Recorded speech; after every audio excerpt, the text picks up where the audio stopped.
Let's get straight to it.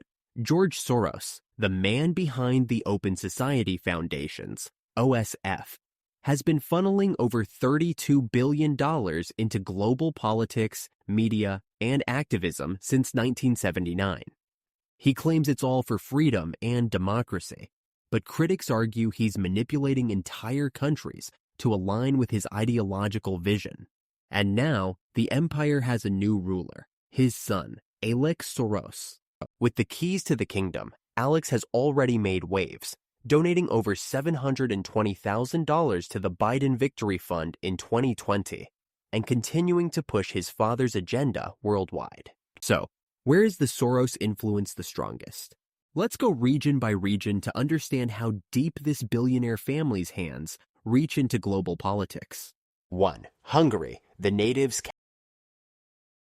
Soros started in Hungary, his home country, in 1984 by setting up a foundation to fund scholarships and supply equipment, like photocopiers, all under the banner of fighting Soviet control. Then, in 1991, he established the Central European University, CEU, which became a hub for training future politicians, activists, and journalists aligned with his worldview. The problem? Hungary's government saw it as a Trojan horse, a way for Soros to push Western-style liberal policies into Eastern Europe. In 2018, Hungary forced CEU out, citing foreign interference in national politics. Despite this, Soros-funded NGOs still operate, supporting progressive policies that clash with Hungary's nationalist government under Viktor Orban. 2. Poland. Soros and Gemini Media. During the 1980s, Soros bankrolled opposition groups fighting against Soviet rule in Poland. While many saw this as support for democracy, others argue he used his influence to steer Poland's future rather than letting the country decide for itself. After 1989, when communism fell, Soros kept funding groups to shape Poland's institutions, media, and legal system. One of his key moves? Backing Gemini Media, a major news organization that played a role in shifting Polish media narratives. While Poland remains largely resistant to Soros's influence due to its strong national identity and conservative politics, the billionaire still funds NGOs that push for open border policies, LGBTQ+ activism, and judicial reforms that clash with Poland's government. 3. Romania. Political influence through NGOs. In the 1990s, Soros turned his attention to Romania, claiming to fund initiatives that promote democracy and openness. The reality?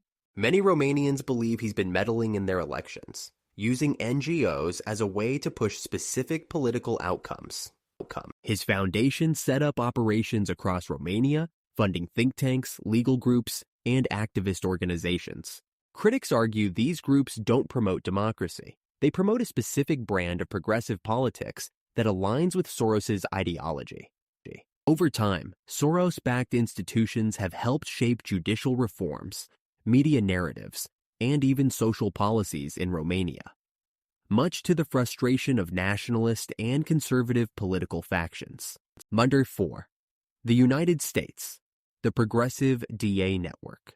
Back home in the U.S., Soros pours millions into elections, focusing particularly on district attorneys, DAs, and law enforcement reform. His strategy? Fund progressive DAs who implement soft-on-crime policies, leading to skyrocketing crime rates in cities like San Francisco, Los Angeles, and Philadelphia. The end goal? A legal system that aligns with his broader ideological push for open borders, reduced policing, and radical justice reforms. With his son Alex Soros now in charge, the next phase of this influence campaign is already in motion, with massive political donations flowing toward Democratic candidates and progressive activists. 5. Latin America, expanding the reach. Soros has also been active in Latin America, particularly in countries like Argentina, Brazil, and Mexico. One of his main focuses? Immigration policy. Soros-backed NGOs support open border policies and provide aid to migrant caravans heading toward the U.S. He has also funded progressive political movements, media outlets, and social programs designed to shift the region's politics toward the left. The result? Weaker national sovereignty, increased dependence on international aid, and a destabilization of conservative governments that resist his agenda. 6. Africa. Funding revolutions. In Africa, Soros's open society foundations have been involved in funding political opposition movements, judicial reform initiatives, and media organizations. His role in Africa is controversial because he often funds opposition groups that work against sitting governments. His NGOs promote progressive policies on social issues, sometimes against local cultural norms. His financial influence has been linked to destabilizing economies in certain regions.